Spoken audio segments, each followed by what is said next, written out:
반갑습니다. 장종료 시장점검입니다. 오늘 코스피 지수 상승했는데 이 상승이 참 이게 제가 주식 관련된 이런 활동을 할 때 어떻게 보면 제일 어려운 시기입니다. 이 지수 상승이 일부 종목.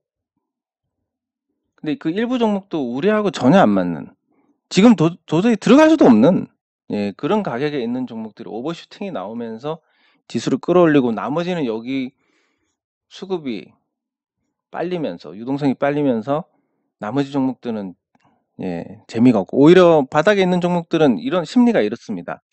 바닥 기는 종목들은 뭐 가치가 좋고 이런 걸 알면서도 이런 마음으로 그냥 던져버리니까 거래량이 없는 상태에서 던지니까 이렇게 되는 거고 그걸로 이게 올라타면 일시적으로는 좋습니다. 왜냐하면 큰돈 들어오기 전까지는 계속 올라가니까 살 때까지 올린다라는 개념으로 봤을 때 그러면 이거 안 바꾸고 이렇게 했으면 큰일 날 뻔했네. 바꾸길 잘했네. 이런 게 대세가 돼서 너도 나도 던지고 이렇게 가서 물량을 받아줬을 때 이제 끝나게 됩니다. 근데 이제 이런 시기가 말씀을 드리기가 제일 곤란합니다. 그러니까 뭐 예를 들면 급량 끝났어요라고 했는데 더 올라갔습니다. 물론 제가 끝났다고 하고 이런 여론에 대해서 공감을 얻을수록 주가를 핸들링하는 쪽에서는 제 말대로 움직이면 어떻게 되겠습니까?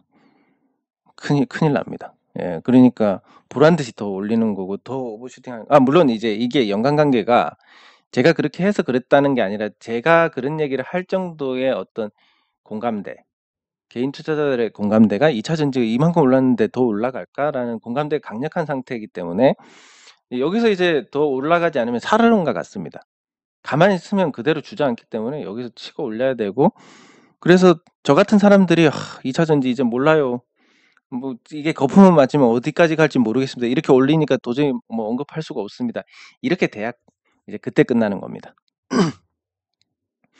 그래서 제가 제일 곤란한 상황, 이 주식 투자를 하면서 제일 곤란한 상황이 지금 만들어졌다라고 볼 수가 있고, 그러면 이제 개인 투자자들이 붙을 때까지 포스코홀딩스 같은 종목들은 이제 계속 달릴 텐데, 요 포스코홀딩스를 보면 또 이런 현상이 나타날 때마다 참 안타까운 일들이 생기는데, 이 현상이 지금 보면 외국인 지분율이 50%대에서 지금 33.95까지 떨어졌습니다. 그러니까 주가가 올라가면서 외국인 투자자들이 이제 좋은 가격에 털어 나갔습니다. 뭐 버핏 같은 경우는 한 4만 원이 평단가란가? 그런데 좋은 가격에 털고 나가고 이 외국인 투자자들이 줄어들수록 유통 주식 수가 늘어납니다. 당장은 포스코홀딩스가 올라갈 거고 계속 올라갈 것 같고 포스코 이름만 붙어도 올라가고 이런 상태니까 이 오버슈팅에 의해서 계속 갈 것 같고 이래서 당장은 문제가 없지만 이게 한순간 꺾이면 그때부터 어떻게 되냐면 이제 개인 투자자들은 이때 산 분들은 당연히 못 팔고 이런 때 샀다 하더라도 이걸 봤는데 여기서 어떻게 팔아? 안 됩니다. 개인만 남고 계속 외국인 투자자들은 계속 팔아서 지분율이 떨어지고 그렇게 하면서 이제 외국인 투자자들의 성공적인 엑시트가 되고 그만큼 국부가 유출이 되고 개인 투자자들은 고점에서 포스코홀딩스를 사고 이렇게 됩니다. 뭐 그나마 이제 이 포스코홀딩스의 급등이 다른 거에 비해서는 저는 뭐 나쁘지는 않다고 보는 게 포스코홀딩스의 순자산이 60조 원입니다. 지금 시가총액이 54조입니다. 아직까지 뭐 고평가 상태가 아니기 때문에 급하게 올랐다는 게 문제고 외국인 투자자들의 지분율이 너무나 많이 줄어서 이만큼의 어떤 유동성이 개인 투자자들로부터 나왔고 그게 나중에 이제 시세가 멈췄을 때는 어떻게 될 것인지에 대한 우려가 있지만 그래도 이게 급하게 올랐다는 거 빼고는 다른 문제는 없습니다. 포스코홀딩스는 그만큼의 가치가 있는 회사고 실질적으로 앞으로 2차 전지 소재도 그렇고 그리고 이 금속, 비철금속부터 해서 전 소재를 아우르는 종합 소재 기업으로서의 프리미엄과 성장성을 감안했을 때 포스코홀딩스의 상승은 그나마 바람직한 현상이다라고 평가를 할 수 있습니다. 다만 뭐 아무것도 없는 이런 뭐 금량이라든지 뭐 에코프로비엠이라든지 이런 종목들이 오르는 거는 굉장히 악영향이 클 것이다. 왜냐하면 포스코홀딩스는 말씀드렸지만 아직도 가치보다 낮습니다. 그래서 어떤 식으로든 뭐 설명이 될 수 있는 부분이지만 뭐 에코프로비움은 실질적인 가치가 지금 1조 5천억인데 이것도 많이 재고 자산으로 많이 부풀어진 거라고 보시면 됩니다. 근데 이쯤 되면 이런 종목들이 계속 오르고 제가 이런 설명을 드리면 뭐 제 가치가 어쩌고 뭐 그렇게 해가지고 한다며. 근데 올라갔는데 뭐 올라가는 게 장땡 아니야. 이런 거에서 이제 제가 이런 얘기를 할수록 비난을 받게 됩니다. 저 같은 사람들이 입덧 번금 못하는 분위기가 돼야 이제 그때부터 시세가 꺾이기 때문에. 근데 그래도 뭐 할 만은 해야 되니까. 예, 그래서 재무제표를 보면 이 회사의 자산에서 재고 자산이 1조 2,300억입니다. 이 회사의 순 자산이 1조 5천억입니다. 자, 1조 5천억에서 1조 2천억 빼니까 어떻게 됩니까? 3천억 남습니다. 이 회사, 제가 생각했을 때 이 회사는 3천억짜리 회사입니다. 자, 1조 5천억 순자산. 예. 3천억짜리 회사인데, 그러면 시가총액이 3천억이면 누가 뭐라 하겠습니까? 근데 시가총액이 40조, 40조. 3천억인데 40조다. 그럼 나중에 이게 지금 올라가니까 모든 주주들이 수익이니까 상관이 없지만, 나중에 이게 만약에 주가가 제자리로 돌아온다라고 했을 때 3천억짜리 회사에 40조에 되는 이 가격에 물린 사람들은 영원히 원금을 찾을 수 없는 상태가 됩니다. 뭐 물타기를 하든 그렇게 해서 찾을 수 있을지 모르겠지만, 그 금양 같은 경우도 그렇지만, 예, 금양의 순자산이 1220억입니다. 근데 시가총액이 8조 3천억입니다. 나중에 제자리로 돌아오면 뭐 여기 보시면 이때가 정상이다라고 보시면 됩니다. 4천원 5천원짜리 저렇게 갔습니다. 참 이게 왜 이런 현상이 벌어지냐면 올렸는데 주식을 받아줄 사람들이 없습니다. 왜냐면 터무니없거든. 그럼 다시 올라갑니다. 또 털어봤는데 받아주는 사람이 없습니다. 또 올립니다. 또 털어봤는데 받아주는 사람이 없으면 또 올릴 수 있느냐? 그럴 수 있겠습니까? 예, 안 된다고 보고.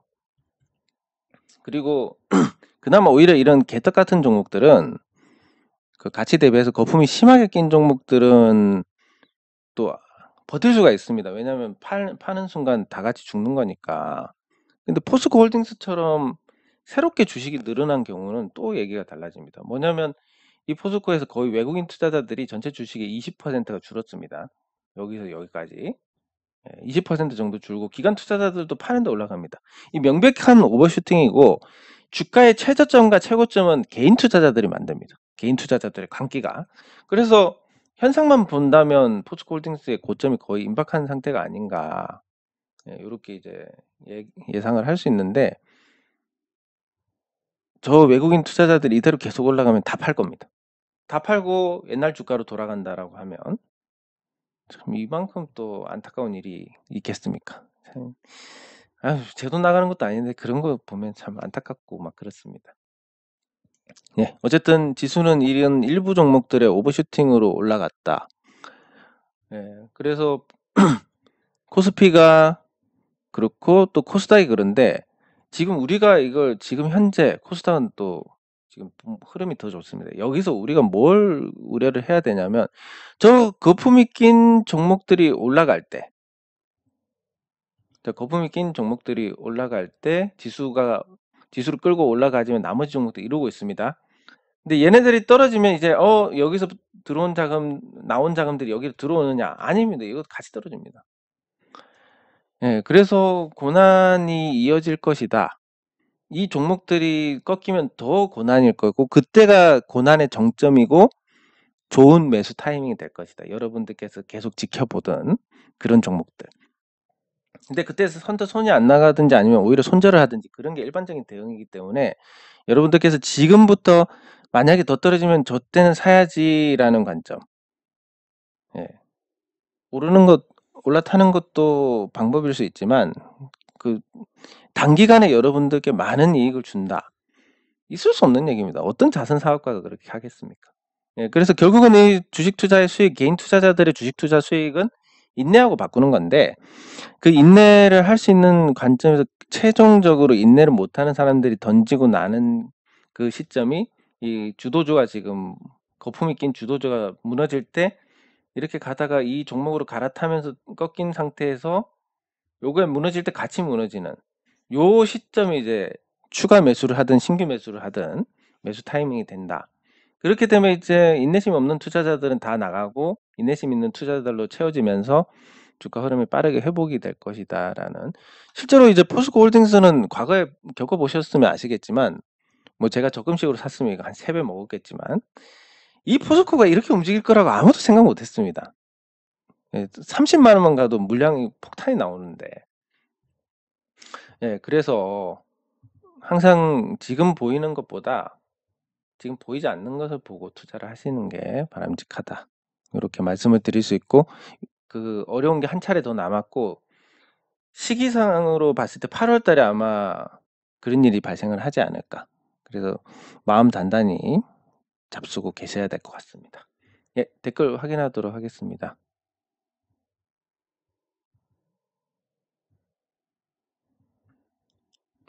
네, 감사합니다. 뭐 제가 이런 말씀을 드립니다. 그 올라가는 종목에 대해서 예단보다는 이제 어떤 기준을 잡고 꺾이면 매도하는 전략으로 가셔야 된다. 요런 말씀을 드리는데, 이것도 현실적으로 좀 어려운 게, 이렇게 가다가 이렇게 꺾이면 쉬운데 보통 이렇게 갔다가 이렇게 꺾이기 때문에 이걸 여기서 팔려니까 여기서 못 팔았던 게 생각나 가지고 대응이 안 됩니다. 그래서 참 대응이란 게 어려운데, 그렇다고 또 나는 뭐 적당히 먹고 나올래 하면 이미 주식이 없고. 감사합니다. 그래서 그냥 좋은 종목, 가치 있는 종목 쌀 때 사 가지고, 가치 있는 종목 쌀 때 사 가지고 적당히 올랐을 때 정리하고, 내가 주식 팔 때 내 주식 산 사람도 먹을 게 있어야 되니까 거기에 만족하고 팔고, 뭐 이런 접근으로 가는 게 그나마 낫지 않을까 싶습니다. 감사합니다.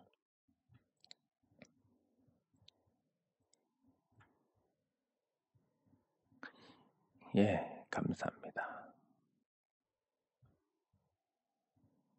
감사합니다. 이 어려운 시장, 사실 지금은 폭락하던 시기보다 아마 심적으로 더 어려우실 건데, 그럼에도 불구하고 이렇게 댓글을 달아주시는 분들이 계시다는 건 여러분들께서 이런 걸로 복받아서 반드시 성공하실 겁니다. 그러면 S&T 모티브에 대해서 말씀을 주셨는데,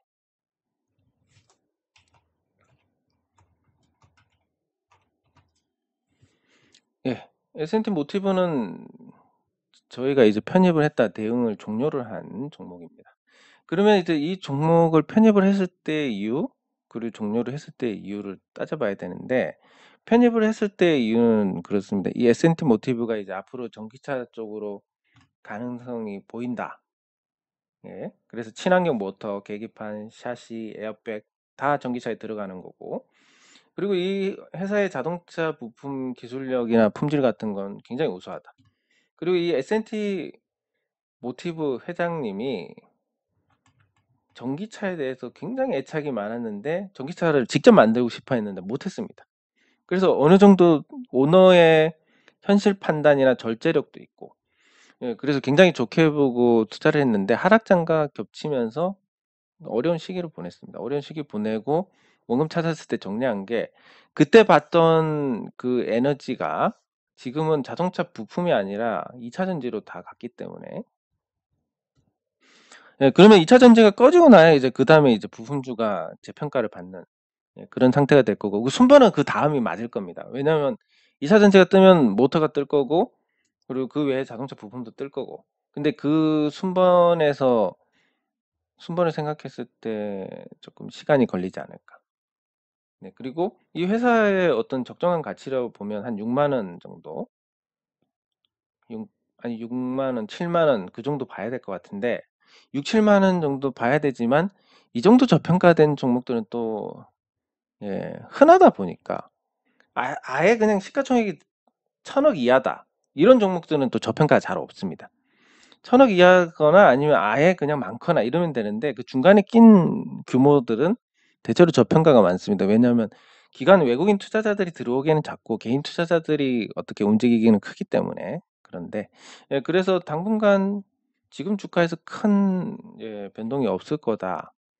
2차 전지가 꺼지고 나면 2차 전지가 꺼지고 난 다음번에 꺼질 때는 또 같이 꺼지니까 '그다음에 기회가 올 것이다.' 이렇게 보시면 적절하지 않을까 싶습니다.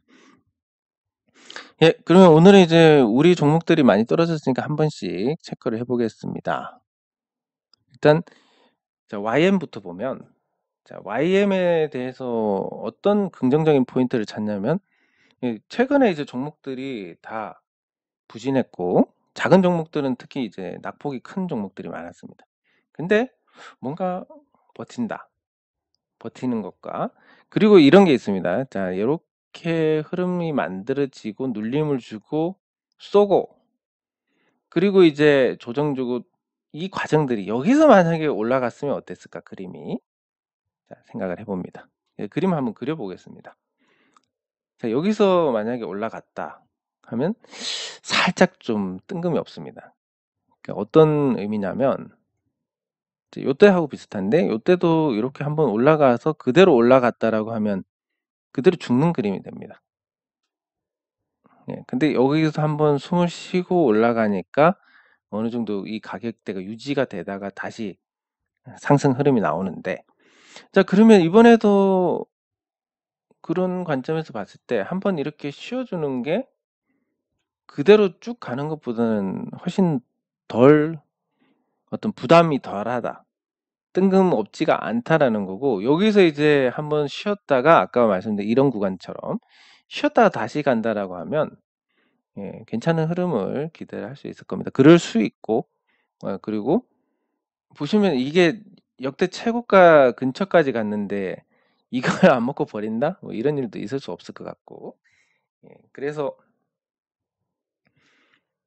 그리고 최근에 잘 버티는 거 유동성이 다 2차 전지로 빨리는 과정에서도 버틴다는 것은 그나마 좋은 점수를 줄 수 있습니다. 그래서 저는 이제 생각은 제 희망 사항이지만 조만간에 뭔가 반응이 있지 않을까 이런 기대를 해 봅니다.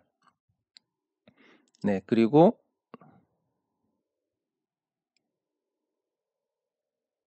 그거 어딨지? 아 제노레이. 예. 제노레이가 오늘 또 주가가 하락했습니다. 이제 1,000억대 이하로 떨어졌는데 사실 이 주가가 하락한 거에 대해서 우리가 현실적으로 한번 생각을 해 보겠습니다. 자 오늘 주가가 떨어진 것만 보고 굉장히 또 부정적인 생각을 하시는 분들이 많으실 것 같은데 그 제가 이제 이 부분이 언급되는 자체가 사실 불편하기 때문에 회피를 할 수도 있지만 또 그건 제 스타일이 아니니까. 예. 있는 그대로 말씀드리면 자 체크를 한번 해 보겠습니다. 6천 원대 주가에 매도 창구로 나온 게 합쳐 가지고 오늘 거래량 자체가 한 7만 주 정도? 매도 창구를 다 합쳐도 어쨌든 파는 사람이 이만큼 됐으니까 사는 사람이 이만큼 됐다는 거고 이 74,000 곱하기 66 대충 한 5억 정도 됩니다. 자 5억 정도의 금액으로 이렇게 떨어졌습니다. 이게 그러니까 뭐 주가가 떨어져 가지고 '와 미치겠다. 돌아버리겠다.' 했는데 실상은 5억 입니다. 그전에는 그나마 오늘 거래량이 붙은 거고 어제 거래량 같은 경우는 어제 거래량이 어제는 6천 주였습니다. 자 6천 주에 7천 원이면 4,200만 원입니다. 4천만 원, 5천만 원 갖고 주가가 움직이던 상황이다. 사실 이게 그러니까 거래라는 게 의미가 없습니다. 만약에 뭔가 좋은 소식이 있어 가지고 이렇게 착 말아 올린다 해도 이상할 게 없습니다. 왜냐하면 거래 없이 내렸으니까. 그나마 거래가 있었던 자리가 이 자리고 요때는 아마 지겨워서 파는 쪽하고 이게 사는 쪽하고 또 손바뀜이 있지 않았을까 싶고. 그래서 이렇게 내리는 거에 대해서 우리가 생각하는 것만큼 상황이 비관적이지 않다라는 겁니다. 뭐 한 5천만 원 매도가 나와서 떨어졌네라는 거지. 그러면 전체 주주 중에서 시가총액 1,000억짜리 중에서 누군가 5천만 원 팔고 나갔습니다. 그래서 그 5천만 원 파시는 분이 어떻게 보면 경거망동하게 팔아 가지고 그냥 천천히 좋은 가격에 이렇게 정리를 해도 되는데 그냥 감정적으로 홧김에 탁 때려 가지고 주가가 밀렸습니다라고 보는 게 합리적입니다. 그러면 5천만 원 정도 보유한 투자자가 에이 덜어서 그냥 팔고 뭐 금양이나 사야지, 아니면 덜어서 팔고 포스코홀딩스나 사야지, 이렇게 됐을 개연성, 아니면 아파트 잔금 쳐야 되는데 돈이 도저히 없어서 판다든지, 뭐 여러 가지 상황인데, 중요한 건 제가 계속 말씀드리지만 계속 그런 부분에서 이 버틸 수 있는 분들과 못 버티는 분들, 인내심의 차이라고 봐야 되는데, 내가 인내심이 강하다 약하다 이게 아니라 인내할 상황이냐 아니냐. 뭐 자산이 얼마 되는데 그 중에서 아주 일부를 제 놀이에 투자했고, 아유 뭐 언젠간 가겠지, 좋은 회사니까 하고 잊어버리는 투자자하고, 이거 갈 것 같으니까 사야지 해가지고 왜 이렇게 안 가, 왜 이렇게 안 가, 매일 스트레스 받는 투자자하고, 버티는 인내심의 필요한 인내심의 양이 다릅니다. 그래서 지금은 주가가 떨어지고 뭐 기록적으로 올라가는 종목들, 오버슈팅 나오는 종목들이 있으니까 이거 보면 돌아버립니다, 정말로. 와, 내가 진짜 10,000원에 샀는데 이건 마이너스 30%가 넘고, 이거는 또 사람이 어떤 자기 유리한 거는 굉장히 또 잘 어떻게 왜곡해서 기억을 해버립니다. 아, 그때 포스코홀딩스 30만 원에 살 건데 못 사가지고 100% 먹을 걸 마이너스 30% 얻어맞았다. 아마 과거로 돌아도 못 사지만 그렇게 생각을 해버리게 됩니다. 이런 생각을 하게 되면 더더욱 인내심이 빠르게 소진되고, 여기서 더 내리면 어떻게 되겠습니까? 아이씨 더러워서 판다, 이렇게 되는 거고. 이런 과정들을 거치다 보면 제노레이의 주가가 요 자리 5,000원 정도까지 이제 열리게 됩니다. 제노레이가 5,000원을 간다라는 것은 시가총액이 700억대가 되는데, 시가총액 700억이면 제노레이의 실적이나 자산 가치에 비해서 더 적은 수치고, 제노레이처럼 어떤 그 경기에 영향을 덜 받는 업종이라면, 그러니까 아무리 돈을 못 벌어도 아프면 병원을 가야 됩니다. 이런 의학이나 의료기기 계통 쪽은 그런 것 때문에 보통 프리미엄을 2배를 받습니다. 그런 걸 생각하면 가치보다 못한 주가는 거의 다른 종목으로 비교하자면 거의 절대 저평가 영역. 그러니까 0.5 자산 가치의 절반도 안 되는 그 수준이 된다라는 의미라서, 그때 되면 이제 매력적으로 매수를 할 수 있는 그런 구도가 될 것 같습니다. 그리고 항상 거래량으로 말해주는데, 주가가 내려갔다는 부분이 아니라 도대체 얼마의 돈으로 내려갔는지에 포커스를 맞추셔야 됩니다. 그러니까 어제 같은 경우 4천만 원으로 내려갔네. 내가 만약에 4천만 원 털어서 매수를 했으면 어제 안 내려갔겠네? 별거 아니라는 겁니다, 이게. 근데 계속 자산이 많든 적든 다 이런 주가에만 이렇게 주가의 영향을 되게 크게 받아들이시니까 문제가 되는 건데, 그런 것보다는 그 과정에서 회사가 아직까지 특별히 나빠진 거 없고, 주가 관리라는 측면에서 보면 이제 겨우 뭐 적정한 수준으로 가고 있고, 물론 이제 의료기기라는 점을 감안하면 곱하기 2는 해야 되지만 숫자로만 보면 그렇습니다. 네, 그리고 얼마 안 되는 몇 천만 원 금액으로 내리는 거니까 그거에 대해서 너무 공포감을 갖지 말자. 할 수 있다면 이제 저가 매수, 추가 매수에 대한 가능성 열어두고 지켜봐야 되지 않나 싶습니다. 원래 이게 그렇습니다. 10,000원도 좋은 가격이다.